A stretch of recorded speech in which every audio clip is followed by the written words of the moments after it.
Walk me through Kyler Murray's market. Yeah, so I think Kyler wanted to be cut. Like that was the ideal scenario for him.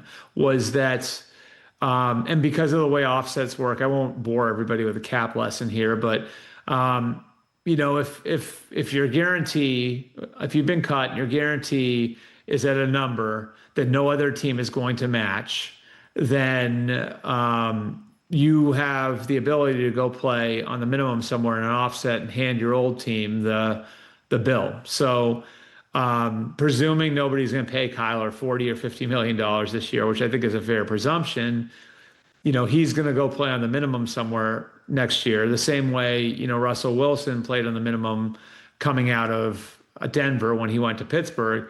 And this allows for Kyler to make this a pure football decision, right? Like, what is the best move for me football-wise, not financially, football-wise? And I think for all of us, like, we've all sort of had Minnesota marked as the best destination for a quarterback now. And so he'd have the ability to go in and maybe go into a competition with J.J. McCarthy to be the quarterback there, and get the chance to do what Sam Darnold did, a couple of years ago in Minnesota. So I'd have Minnesota at the top of the list. There are other teams that I think for financial reasons would be attracted to Kyler. And certainly, the Dolphins would be on that list. The Jets would be on that list. But, to me, like the Colts, if like something isn't to work, if Daniel Jones, if something weird happens there, then the Colts, I think, would be attracted to Kyler.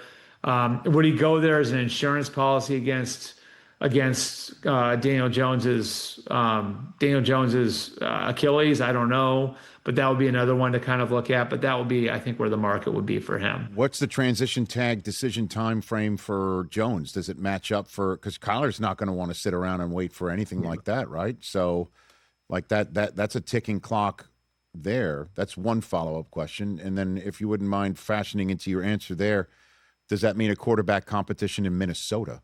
Or is Kyler would go there fully knowing it's JJ's week one gig and he's there is a much better option than Carson Wentz from last year, Albert? Yeah, I think Minnesota is of a mind to create competition for JJ. And I know, I can tell you factually that, like, really going back to the middle of last year, they've had like an eye on what's our next reclamation project. And they viewed that as a potential path for them because it worked out so well a couple of years ago with them taking on Sam Darnold as a reclamation project. So like that's the way I'd view that. What was your other question, Rich? My other question was the timing of Daniel Jones's decision making. Yeah. Right. I would say ASAP on that. Like the reason they transitioned him and the reasoning on it is, so like his camp, I think, is right now of a mind that we should be making $100 million over the next 2 years.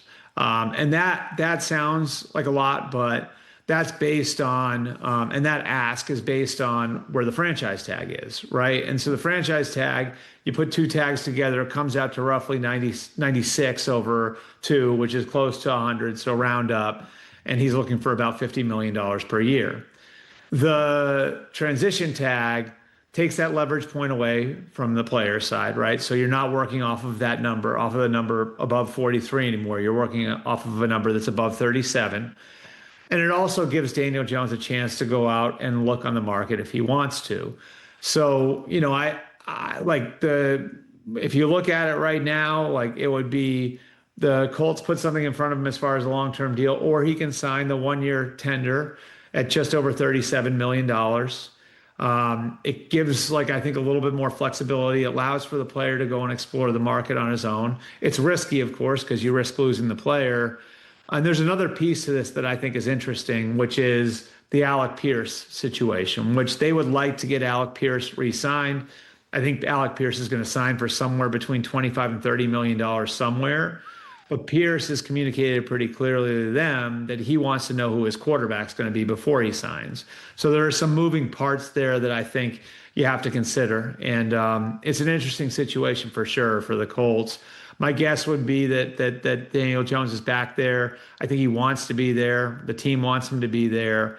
But obviously putting the transition tag on him instead of the franchise tag does open some new questions. Hey, you made it all the way to the end. Thanks for that. Check us out every single day streaming live on Disney Plus and the ESPN app 12 to 3 Eastern.